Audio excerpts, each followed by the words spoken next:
Hello, dear friends. Maggie here, curled up with a big question that might have quietly troubled your heart, just like it did mine. You know the story, when Jesus cried out, "It is finished," Matthew 27:51 tells us, "And behold, the veil of the temple was rent in twain from the top to the bottom, and the earth did quake, and the rocks rent."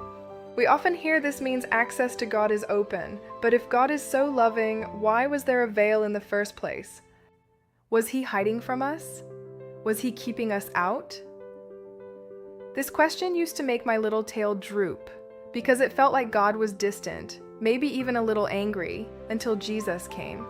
But what if the veil wasn't about keeping us out, but about keeping us safe?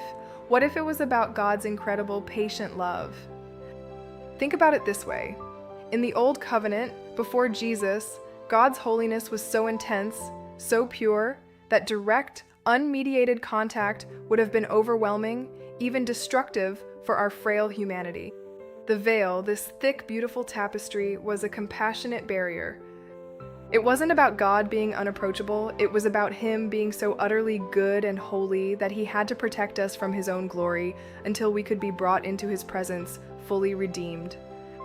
Hebrews 10:19-20 beautifully explains, "Having therefore, brethren, boldness to enter into the holiest by the blood of Jesus, by a new and living way, which he hath consecrated for us, through the veil, that is to say, his flesh." Do you see it? Jesus' body became the new, living veil. When he died, his flesh, that living veil, was torn, revealing God's heart not as a place of judgment, but as a sanctuary of grace. The Greek word for finished that Jesus cried out, tetelestai, was an accounting term meaning paid in full. It wasn't just done, it was completely accomplished with nothing left to add. God wasn't waiting for us to earn our way in. He was waiting for His Son to make a way for us.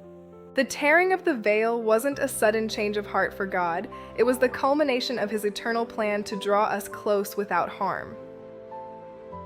It's not that God changed, but that our access changed because Jesus changed everything. The veil didn't tear because God was finally ready for us. It tore because Jesus perfectly fulfilled the law, making us perfectly ready for Him.